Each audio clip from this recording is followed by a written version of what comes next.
I just want to say good evening to everyone, and I'm terribly honored to be here. I want to thank the owners of Contact in the Desert for having my family here, myself. This is incredibly an honor for us, and I just want to thank you for that. So you'll have to bear with me. I go through all kinds of emotions when I talk about this story. So, you know, if I go to crying, it's okay. I've been crying 18 years. And that's important because there's emotions involved. And this is something I'm going to try to go through tonight with this workshop to try to get us all to understand how that connection works, right? So I have four parts of this workshop I want to talk about, really, and one to be the origins of when it all started. So a lot of you don't know my story or my family's story, and I'm honored they're all here. All but one boy is here today.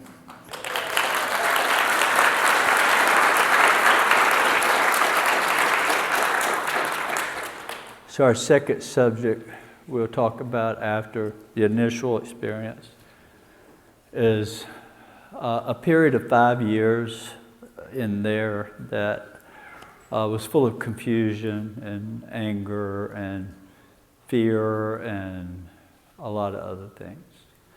That really, I'll go over that though. And then we'll talk about the government involvement, which is really amazing. Some things are happening there that I think everybody will get excited about. And then at the last little subject, we'll talk about manifestations and more of the connection to the phenomena. So I talk about origins being 18 years ago, this past January. January the 8th of 2007 is when it all changed my life. Not only my life, but my family's life. All of them. And including not just my family, but my extended family and everybody in my community, because it's affected them all. And so we're going to go back to the year about 2001. I'd spent 20 years building houses or more, all my life building houses. My first love was to be a commercial pilot, and I made it through that training, 12 years of it, to change my career to stay home with my children, because we had 4 children. By the time my career training was over, I made the decision to help raise children rather than being on the road 5 days a week. So I got into building business, didn't have enough education to handle the amount of business that started happening. I mean, it just overwhelmed me with sales. I had more sales than I could build. And I got caught when the World Trade Center disaster happened. Living in Fort Bragg, North Carolina, they shut the military base down and just told them not to buy houses. So here I am with 72 houses under construction, close to 30 of them finished, and the interest rate's at $1,100 or more per house per month. And so 20 years of my life savings just started going out the window, and I became very sick. I had Crohn's disease, but I've dealt with it for 18 years up until that point, to where the worse I watched the business go south, the worse my Crohn's got. And not to get too deep into this, because I have a certain number of time I'll spend on it, but I just want to give you an idea where I was mentally. It's important. It's the most important thing about this subject. There are patterns to the UFO thing. There are patterns. No matter what anybody wants to tell you, there are real patterns. And that biggest pattern of all is trauma or near death. If you look and research everybody that has these experiences or has had a near death, lost a mother, a father, or something, this happened, traumatic, that brings this phenomena to you. Very important. And I'm talking about my swim lane. I'm not talking about aliens from some galaxy, because I don't know that. I can't tell you that. 18 years ago, after I lost everything, I was at rock bottom. I couldn't feed my children. I was from building 100 homes a year and a $1 million home to a mobile home and on free lunches for my children. So I went from on top of everything to the bottom very quickly. And so on that day of January the 8th of 2007, I had just started back to work. I had been out of work for a long time. Couldn't work, being sick.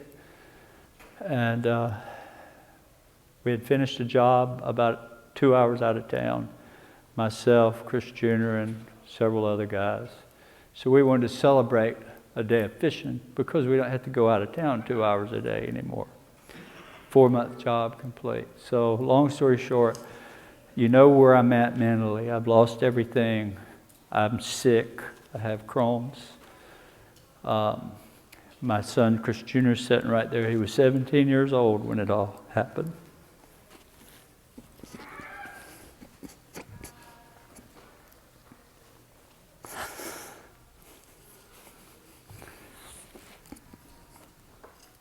Anyhow, we got to the river that day to fish.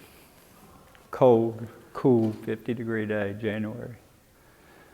And I wasn't into fishing. My mind was into terrible thoughts. And so I didn't let them know that.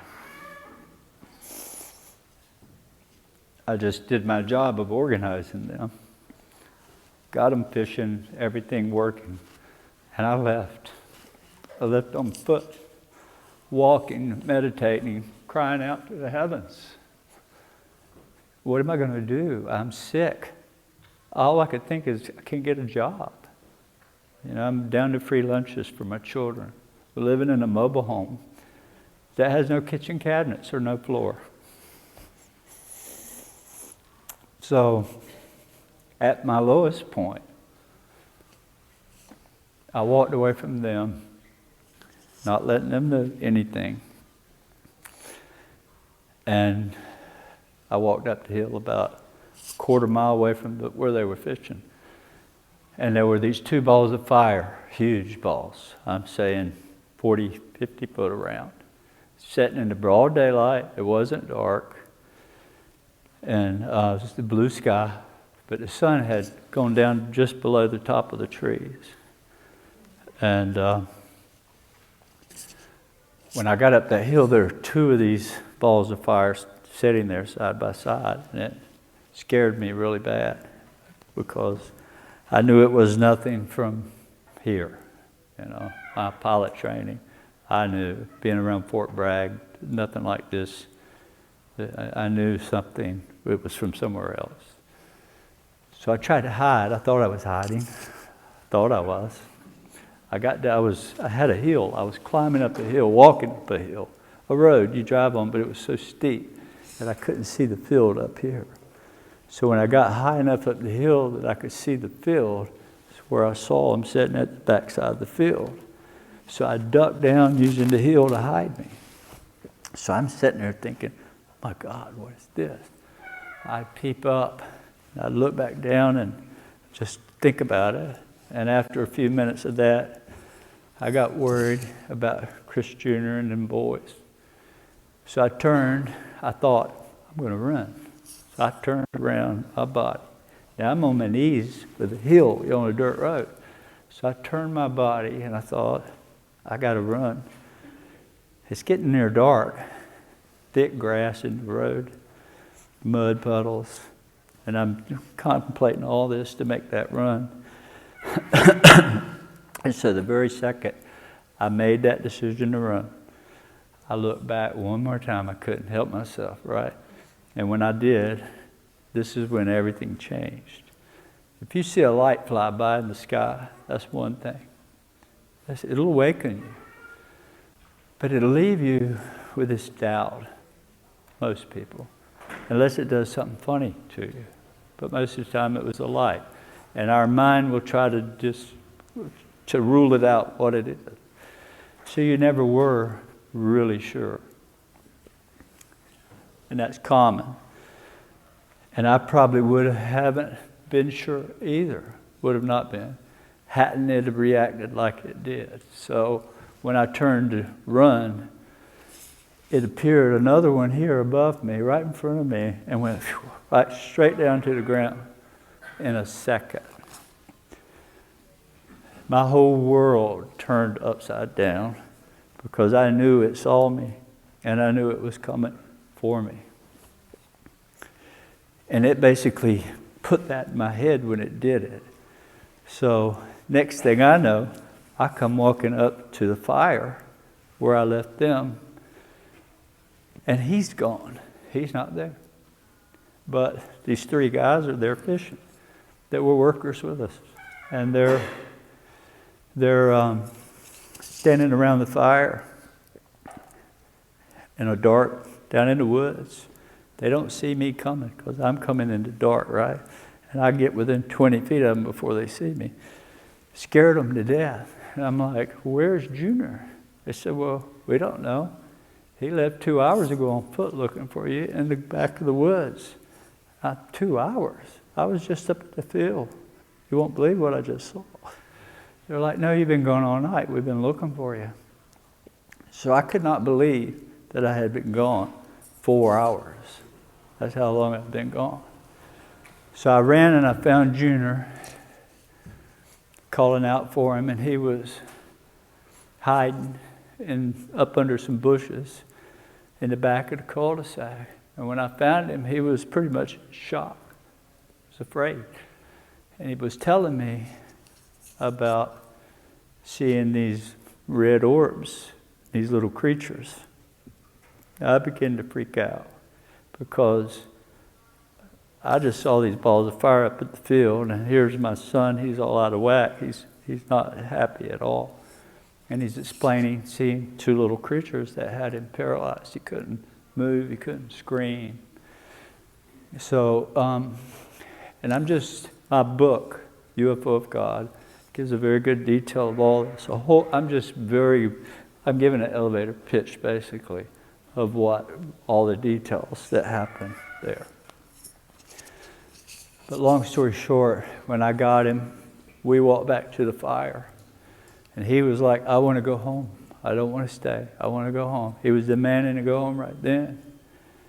As I led him up to the other three guys, they began to freak out because they hear him talking about creatures and me talking about balls of light up at the field. And about that time, within 60 seconds maybe, one of the guys shouts, and we all look up. There was probably 8 or 9 stars. They looked like stars that just appeared very brightly, orbs. And they came together, did a big circle. They went back out of the way. They came back together, and 3 of them just shot down and landed on the ground in front of us. And they were 40-foot balls of glowing white light. So you can imagine at that moment, 3 grown men that's freaked out because you're hearing Junior talk about creatures and me talk about lights and me missing for 4 hours. Now we got 3 of these landed in front of us 75 yards away. And so pandemonium sat in at that moment. And here's the weird thing. I wasn't afraid. When they took me, whatever they did to me, I came back. I was amused by all of this. They were freaked out, ready to go home. They won't have no staying. And I'm like, wanting to stop and get out and look at it, right? Because I had no memory of what happened. But We got home later that night, and I won't go too much into the detail, but it followed us home. And when I got home with Chris Jr., he was locking the house down completely. And I'm on the TV trying to find out from the news this alien invasion is happening. Nothing, crickets. Suddenly something comes over the house, and my dad is a hunter. He had hound dogs, like 15 of them in a pen. And all the dogs get to barking very loud, and it was a scary bark. They were looking at something. They didn't know what it was. So Junior's like, I'm like, somebody's breaking in Dad's shop. That's all I could think of, because his shop was next to the dog kennel. I thought maybe they saw something, trying to get in. So I told June, let's walk over there in the dark. We won't use a flashlight. We'll just sneak up and see if somebody's breaking in. I'll call the law. I didn't know what it was. Long story short, we head out the door, and he had me by the back of the shirt. He had me in the back. Tell me, no, I don't want to go out. I said, I got to go, son. Somebody's breaking into Dad's shop. So we went out the door. He was protesting loudly. We went towards the kennel, snuck up in there in the dark. And here, my dog that lived in the house with us is a 100-pound Chesapeake Bay. She went with us to the dog kennel. Now we're standing there. She's pointing at something in the woods. She's growling. 15 hounds are all barking, pointing behind the kennel in the woods. And I thought, dang, if somebody's stealing something, they'd have been going toward the highway. They wouldn't have went back in the forest. That's all I could think. So I whispered to Jen, I said, maybe it's a bear or something. And I knew it wouldn't have been a deer because they're not scared of that. The scent of a bear scares a dog a lot of times. That's my hunting experience. So I'm calculating all this while every dog is barking very loudly, every breath, and he and I are huddled in the dark whispering, watching these dogs point behind the woods. So I said, Christopher, I said, I'm going to send Rosie in on whatever's in there. She's going to push them out real quick across the pasture or the backyard. And so when I do this, let's run around and see what might come out.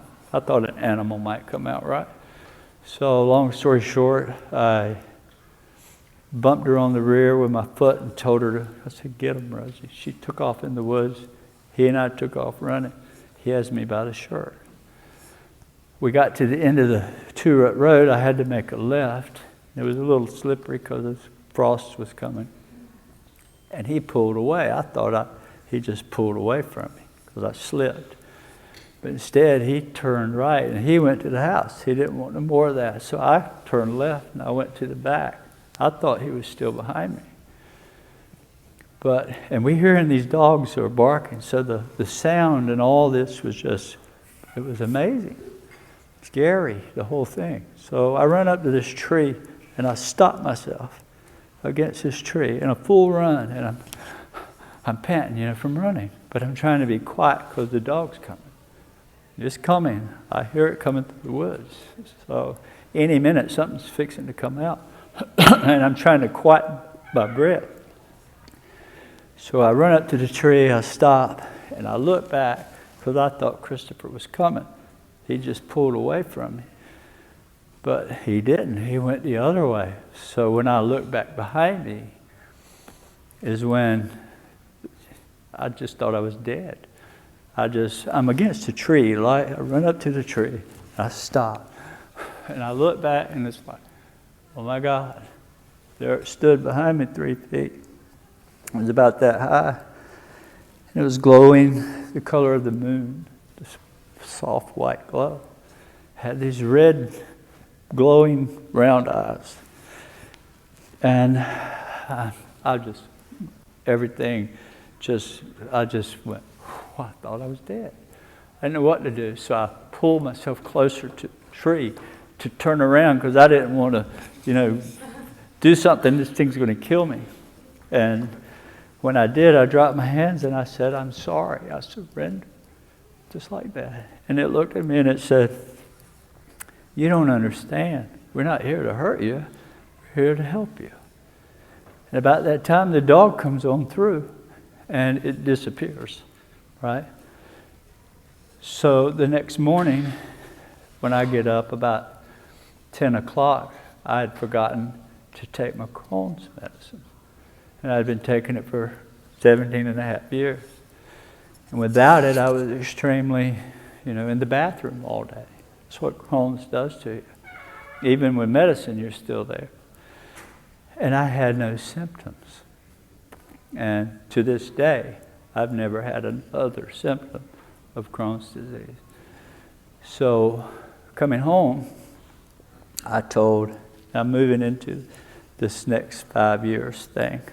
That was the initial experience on the Cape Fear River, 60 miles from the coast in North Carolina, on a little old river about 75 yards wide. Feeds right into the Gulf. And so I come home and I started talking about this, and it scared everybody. It scared my wife and children. And being raised in a church, Baptist church, married a Pentecostal girl, committed my life to the church as a deacon. And I had since gotten away from it because of work, right, and sickness. But I was still raised there. And the very people that I went to church with, we were all raised to believe anything that you can't see is not good. It's the devil. That's what they teach you. That's what the church teaches. And so you can imagine, I'm bringing the devil into my house. And I got children at home I'm endangering. So it got so bad that Child Protection Services was called on me.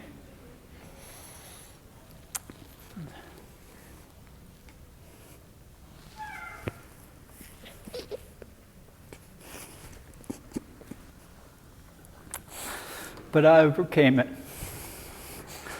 And I'm here today because nobody could stop me from telling what I knew.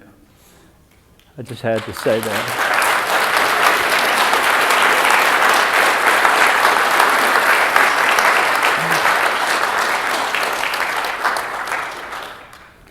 So against all odds, what was crazy is it never quit coming. And I mean, it never quit. It still comes. It's all around me all the time. I mean, here, it was 20 feet over this building a couple nights ago. But it don't mean I can control it. It's just always near, right? So 5 years goes by, and my children were young. My daughter, Emily, sitting there, was 10 when it happened.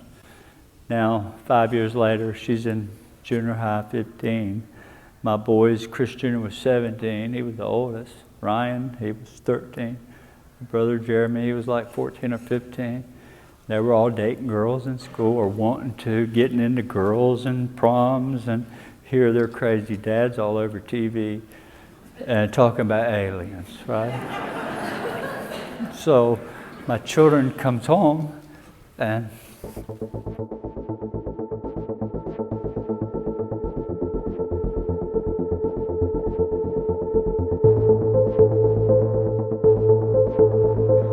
this is real stuff, I'm telling you. John Alexander, Colonel John Alexander, is a very close friend of this family, all my children.